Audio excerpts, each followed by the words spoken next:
काही मध्ये सर्व टाकलेलं आहे. डस्टबिनचं आहे ना, डस्टबिनचं आहे तर सर्व आहे. हां नाही हायलाईटलं हां हां डस्टबिन आणि दुसरं एक मानसिक त्रास जो मला तिथे त्यांच्यावरती पण आहे. दोन्ही लेटर त्या टायमाला दिसते. ते लोक कोणीच लक्ष देत नाही. वरून आपण विचारायला जावं तर घ्यायला घ्यावं लागतं. त्याची प्रूफ आहेत माझ्याकडे, पण ती आता विषयच नाही. मला फक्त साहेब माहिती का त्याच्यावरती लिहिलेलं आहे आणि डस्टबिन घोटाळा केलेला आहे. त्याचे माझेच फोटो लावून त्यांनी सर्व काम केलेलं आहे. सर्व त्या लोकांनी हे केले. त्या म्हणजे A to Z 1 रुपयाचं काम न करता त्याचे सर्व प्रूफ आहेत माझ्याकडे.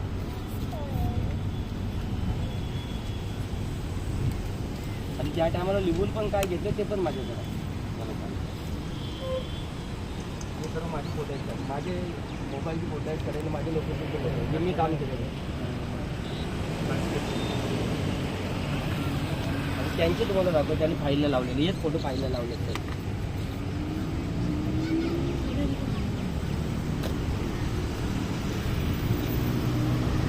माणसाचा फोटो आहे. हे त्या टायमाला येत आपण कारवाई करू असं एकदम सांगितलं. हां हां हां तेच ना. हे त्यांनी याला लावलं. आता हा माणूस बघा तुम्हाला एकच फोटोवरनं समजेल. हा माणूस माझे हा बघा हा बसले यांच्या फोटोमध्ये मध्ये काम केल्याचं पैसे पण मला भेटतात. त्याची सर्व वर्क ऑर्डर पण मी दिली. सर्व मला भेटलेले आहे. ते पण मी दाखवलेलं त्या टायमाला पण दाखवलं आता पण ठेवलं सर. अलिबागमध्ये मानसिक त्रास एवढा दिले ना तुमच्याजवळ पण कधी येऊन दिलं नाही. खूप वेळेला येऊन गेलो. हे लोकांनी खूप म्हणजे खूप त्रास दिलेले सर. हे सर्व माझ्याकडे प्रूफ आहे. फाईल आहे सर्व आहे. A to Z आहे माझ्याकडे सर. जे मागणं फक्त माझ्या आता एक साहेब कसं माहिती की याला पण एवढा त्रास जे आता कामं चालू आहेत आपलं 13 करोडचं काम चालू आहे त्याची मला वर्क ऑर्डर दाखवावी या लोकांनी. कारण कसं दुसऱ्याला पैसे भेटतात साहेब सर्व भेटतात. आम्ही 2022 पासून मेलो साहेब सर्वजण. माझ्या फाईल पण रेडी आहेत. कधी तुमच्या नावाने ते सांगतात की तुम्ही सही करत नाही. कधी तर होलगिरी साहेबांच्या नावानं होलगिरी साहेब करत नाही.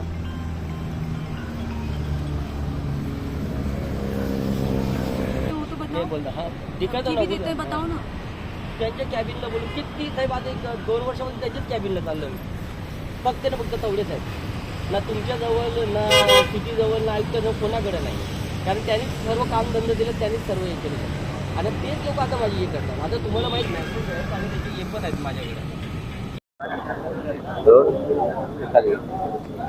काय सांगाल आज तुम्ही ते उपोषणाला आमरण उपोषणाला बसलाय, काय नक्की मुद्दे आहेत तुमचे? माझं मुद्दा एवढंच आहे की जे बिना टेंडर जे TBR मध्ये काम चालू आहे एक 13 करोडचा देखभाल दुरुस्ती, त्याच्यानंतर घनसोली स्टेशन, तुर्बा station, Rabale station, Koparkhairane station, Airoli station त्याची 35-35 लाखाची जी बिलं त्यांनी दिलेली आहेत ती बिना टेंडर झालेले दिले आहेत. त्याचे सर्व प्रूफ माझ्याकडे आहेत.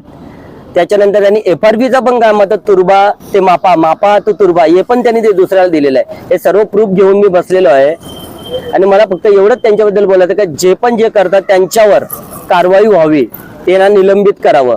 जर एकूण किती कोटीचा हा घोटाळा असेल? 20 करोडच्या आसपास घोटाळा आहे सर्व. आणि याचे सर्व प्रूफ आहेत माझ्याकडे. कोण अधिकारी याच्यामध्ये? याच्यामध्ये फर्स्ट नंबरवर आहे तुंगार आहे. त्याच्यानंतर चौडे आहे. चौडे तिथं नाही आहे पण सर्व चौडेच करतोय. जे पण करतो कोणाला काम द्यायचे काय द्यायचं ते सर्व तेच करतोय. जेई डेप्युटी एक्झिक्युटिव्ह तर नवीन आहे म्हणून मी त्यांचं काही बोलू शकत नाही. पण जो करतो तो तुंगार करतोय. जोपर्यंत आपल्या मागण्या होत नाही पूर्ण होत नाही तोपर्यंत आपण उपोषण जारी ठेवणार आहेत. जोपर्यंत माझ्या मागण्या पूर्ण होत नाही आणि यांना सस्पेंड करत नाही तोपर्यंत मी आमरण उपोषण सोडणार नाही आहे.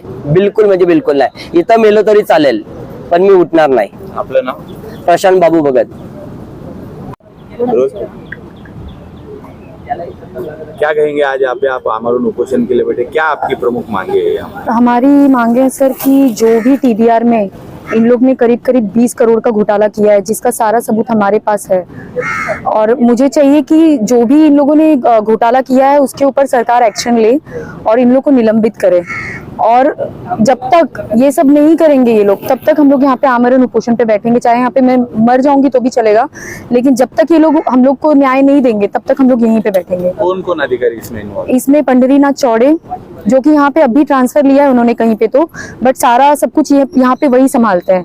और सुभाष तुंगार ये मिलके कर रहे हैं ये दोनों अधिकारी. आपका पूरा नाम?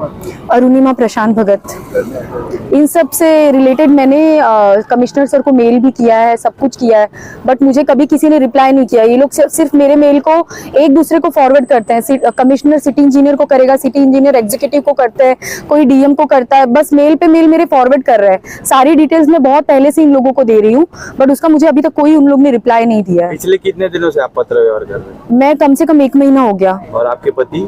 मेरे पति को तो सर आप 2 से 3 साल होने आया, सब ये सब कर रहे हैं इन लोगों के खिलाफ। लेकिन उनकी तरफ से कोई अभी तक? कोई नहीं। ये लोग हमेशा बोलते हैं अभी करेंगे, ये करेंगे, वो करेंगे, लेकिन इनके अधिकारी बोलते हैं कि हम लोग को ज्यादा से ज्यादा क्या करोगे आप लोग, 3 से 4 महीने के लिए हमको ये कर सकते हो, हम वापस आ जाएंगे करके, आप लोग हम लोग का कुछ कर नहीं सकते हो। इसके अलावा आपको कोई धमकी वगैरह? हाँ, इसके अलावा हमको, मेरे हस्बैंड को गाली भी दिया है इन लोगों ने, 4-4, 5-5 घंटे बैठा के धमकी भी दिया है, और हमारे घर पे भी आके गए हैं। उसके लिए पहले उन लोग ने माफी भी मांगा हमसे, जब हम लोग ने इस बात की कंप्लेन की थी, तो हमसे माफी मांगने के लिए सुभाष तुंगार हमारे घर पे आए थे, मेरे सास ससुर सबके सामने इन्होंने माफी मांगी थी, जिसका वीडियो मेरे पास है, ये मेरे घर पे आए हैं करके। उसको भी 3 महीना हो गया, बट उसके बाद भी उनके ऊपर कोई एक्शन नहीं लिया गया है। कौन से अधिकारी ने आपको धमकी और गाली गलौज? पंडिरीनाथ चौड़े और सुभाष तुंगार।